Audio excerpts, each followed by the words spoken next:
دیر لگے گی مگر صحیح ہوگا، تمہیں جو چاہیے نا وہی ہوگا۔ دن برے ہیں مگر زندگی تو نہیں، صبر رکھو یقین کرو سب اچھا ہوگا۔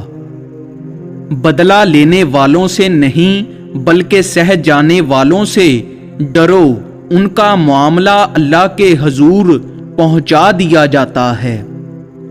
عورت کی فطرت ہے کہ وہ گھر کی خاطر بہت سی قربانیاں دیتی ہے، کڑوی باتیں اور تلخ رویے تک سہ جاتی ہے، مگر جب اس کا ہم سفر ہی اس کو نظر انداز کر دے تو وہ اندر سے ٹوٹ جاتی ہے۔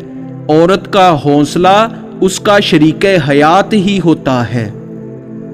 ہر انسان کے اندر دو بھیڑیے ہوتے ہیں، ایک اچھائی کا دوسرا برائی کا۔ غالب وہی رہتا ہے جسے ہم کھلاتے پلاتے ہیں۔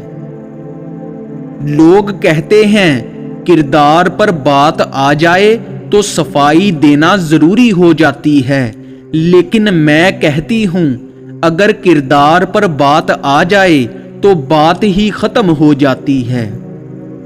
تم ہر شخص کو خوش نہیں کر سکتے، بھلے تم اپنا سکون کسی کے لیے کتنا ہی برباد کیوں نہ کر لو، پھر بھی وہ شخص تمہاری نیت یا تمہاری مخلصی میں کوئی نہ کوئی نقص نکال ہی لے گا۔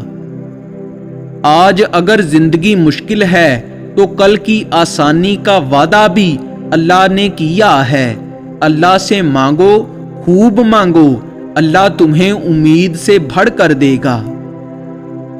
بانو آپا کہا کرتی تھیں دل سے اتر جانے والے لوگ سامنے کھڑے بھی رہیں تو نظر نہیں آتے۔ اچھا انسان مطلبی نہیں ہوتا، بس دور ہو جاتا ہے ان لوگوں سے جنہیں ان کی قدر نہیں ہوتی۔ کچھ عرصہ کے لیے رابطے میں پہل کرنا چھوڑ دیجئے، آپ کو پتہ چل جائے گا کہ آپ کتنے مردہ پودوں کو پانی دے رہے تھے۔ کچھ لوگ ہمیں اپنے الفاظ سے، رویے سے اتنی اذیت دیتے ہیں کہ زندگی میں پھر کبھی وہ ہم سے پیار سے بات کریں یا ہم پر کوئی احسان کریں تو ان سے عجیب سی نفرت محسوس ہوتی ہے۔ کچھ لوگ سچ بولتے نہیں اگلتے ہیں کیونکہ ان کا مقصد کسی کی بھلائی کرنا نہیں بلکہ ذلیل و رسوا کرنا ہوتا ہے۔ جب دل ٹوٹ جائے تو اٹھا کر اسی مصور کے پاس لے جاؤ جس نے اسے بنایا ہے، کیونکہ اس سے بہتر تو کوئی جان ہی نہیں سکتا کہ کون سا رنگ کہاں بھرنا ہے اور کس دھاگے سے کہاں پیوند لگانا ہے۔ بہترین ہم سفر کی سب سے بڑی خاصیت یہ ہے کہ وہ آپ سے اختلاف اور ناراضگی کے باوجود بھی آپ کا خیال رکھنا اور فکر کرنا نہیں چھوڑتا۔ کچھ لوگ شفا جیسے ہوتے ہیں، بات کرتے ہیں تو تسکین ملتی ہے، لفظ کہتے ہیں مرہم لگتے ہیں۔ کچھ لوگ صرف لوگ نہیں ہوتے، وہ ہمارا علاج ہوتے ہیں، سکون ہوتے ہیں۔ اپنی زبان سے نکلے الفاظ کی ذمہ داری تو ہم لے سکتے ہیں، لیکن سمجھنے والے کی سوچ کی ذمہ داری کسی طور پر نہیں لی جا سکتی۔ کالی اینک لگا کر دنیا کو کالا کہنا کچھ لوگوں کی تربیت میں شامل ہوتا ہے۔ مرد جب کمانے نکلتا ہے تو کبھی کبھی ذلت بھی یہ سوچ کر برداشت کر لیتا ہے کہ وہ جنہیں گھر کی چار دیواری میں چھوڑ کر آیا ہے وہ عزت کی زندگی گزار سکے۔ مرد وہ ہستی ہے جو چھوٹی عمر سے لے کر تختہ غسل تک دوسروں کی خاطر جیتا ہے۔ جو شدت سے مانگا جائے وہ ضرور ملتا ہے۔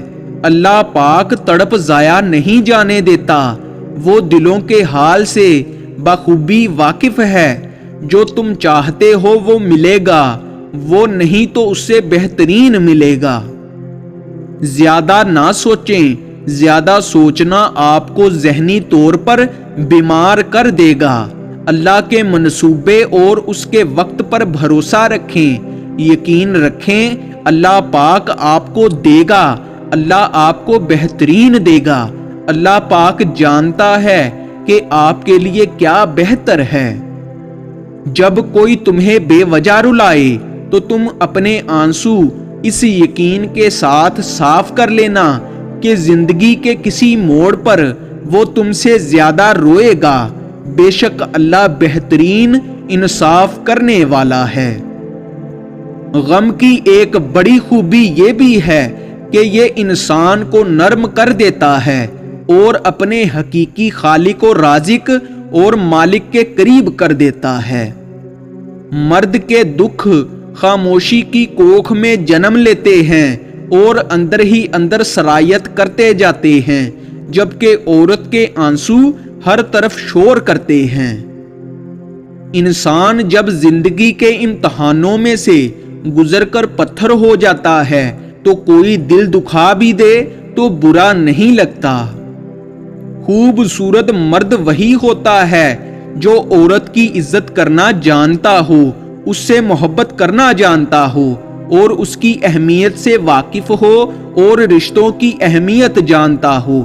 چہرے اور قد کاٹ سے مرد خوبصورت نہیں بنتا۔ جنہیں ہمارے ساتھ کی ضرورت ہوتی ہے وہ ہماری بڑی سے بڑی غلطی کو بھی معاف کر دیتے ہیں، اور جو ہم سے بیزار ہوں وہ چھوٹی سی بات پر ہی ہاتھ چھڑا لیتے ہیں۔